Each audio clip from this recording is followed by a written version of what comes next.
तीन बहुओं के रवैये से सासू माँ बहुत परेशान थी। दरअसल बात ये थी कि तीनों बहुओं में किसी बात को लेकर अनबन हो गई थी। तब से ही तीनों एक दूसरे से मुंह फुलाए रहती थी। ना कोई सीधे मुंह किसी से बात करती, ना किसी का कहना मानती। पड़ोसी भी इस बात को जानते थे और जाने कैसे कैसे बातें भी करते। इसीलिए सासू माँ ने तीनों बहुओं को तुरंत अपने कमरे में बुलाया। मैं कई दिनों से देख रही हूँ, तुम तीनों अलग अलग सारे काम कर रही हो। ये सब नहीं चलेगा, तीनों को मिलकर ही काम करना पड़ेगा। सास की बात सुनकर एकदम से बड़ी बहू बोल उठती है।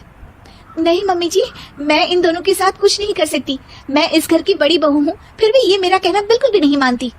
अरे जेठानी जी, जानबूझकर मुझे डबल काम करवाती है आप। और छोटी मुझसे टेढ़े मुंह ही बात करती है। इन दोनों के बीच हमेशा सैंडविच बन जाती है मेरी, और मैं हमेशा आलू की तरह बीच में मसली जाती हूँ। मम्मी जी, इन दोनों को लगता है कि मैं छोटी हूँ तो इनके पैरों तले दब जाऊंगी, लेकिन नहीं, मेरा भी उतना ही अधिकार है जितना इन दोनों का है। बड़ी आई दोनों मेरी चुगली करने के लिए, मुझे क्या कम समझ रखा है। तीनों बहू एक दूसरे से बहस करने लगती है और सास दोबारा ये देखकर टेंशन में आ जाती है और सबसे कहती है, चुप हो जाओ, अब से तुम तीनों सारे काम एक साथ करोगी।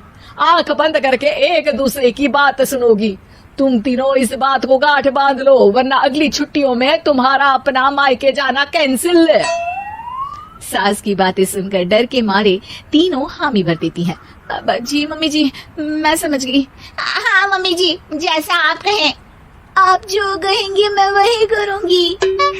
तीनों बहू सास की बात को गांठ बांध लेती है और वादा करती है कि अब से सारे काम वो तीनों एक साथ मिलकर ही करेंगी। ये सब देखकर सास खुश हो जाती है और वहाँ से चली जाती है। नीचे जाकर वो देखती है कि घर में शर्मा जी आए हुए होते हैं। सास जोर से आवाज लगाकर कहती है, अरे बहू, जरा चाय बनाकर तो लाना, शर्मा जी आए हैं।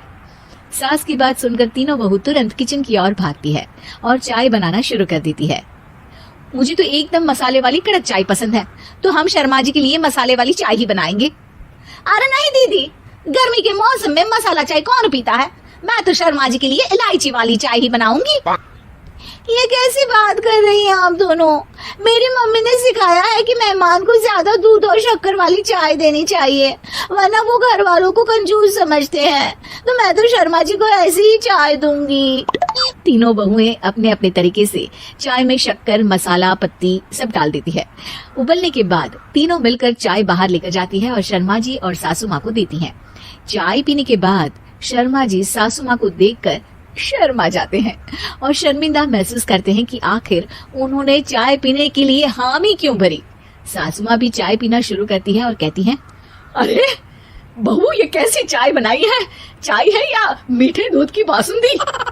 हाँ, चाय अच्छी नहीं लगी क्या? कोई बात नहीं, हम पराठा बनाकर लाते हैं। चलो चलो अंदर। हाँ हाँ चलो। हाँ आती हूँ मैं भी।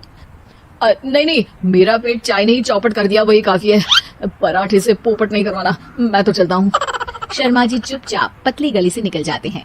अगले दिन सास बहुओं से कहती है, अरे बहू, जाओ जाके ऊपर के गेस्ट हाउस की सफाई कर दो। कल हमारे यहाँ मेरे दूर के रिश्तेदार आने वाले हैं, तो पूरे कमरे को चमका देना, समझी? तीनों बहू सास की बात को मानकर ऊपर सफाई करने चली जाती है और तीनों कमरे की सफाई चालू कर देती है। बड़ी बहू मकड़ी के जाले साफ करती है, तो बीच वाली झाड़ू लगाना और छोटी वाली सर्फ डालकर जमीन धोना शुरू कर देती है। अरे दीदी, जिठानी जी, अभी मैंने पूरी फर्श धोई और आप फिर से धूल नीचे गिरा रही हैं। और मछली जिठानी जी, आप बिना झाड़ू की धूल यहाँ छटक रही हैं। अरे तीनों को साफ करना है, एक साथ सफाई करते हैं ना। अरे वही तो, हम साथ साथ हैं, घर साफ साफ है। तीनों बहू ऐसे ही काम में उलझ जाती है और 2 घंटे तक एक ही कमरे की सफाई करती रहती है। बहुत देर से अपनी बहुओं को ना देखने के कारण सास ऊपर कमरे में उन्हें देखने जाती है, लेकिन कमरे में घुसते ही वो गीली फर्श पर फिसलने के कारण नीचे गिर जाती है। ओरी मोरी मैया, हड्डी मरोड़ के रख दी, आए मेरी तो कमर ही टूट गई रे। तीनों बहुएं सास को उठाती हैं और बिस्तर पर सुला देती है। अरे मेरे हाथ पैर दर्द कर रहे हैं, दबा दो, आराम मिलेगा। हाँ जी माँ जी। अरे जी माँ जी, जी माँ जी। और तीनों बहुएं एक साथ सास के हाथ को दबाना शुरू कर देती है। माँ की तो चीख ही निकल जाती है और नतीजा ये होता है कि सास के बचे हुए शरीर में भी दर्द उठ जाता है। हाय राम, ये क्या कर दिया तुम तीनों ने।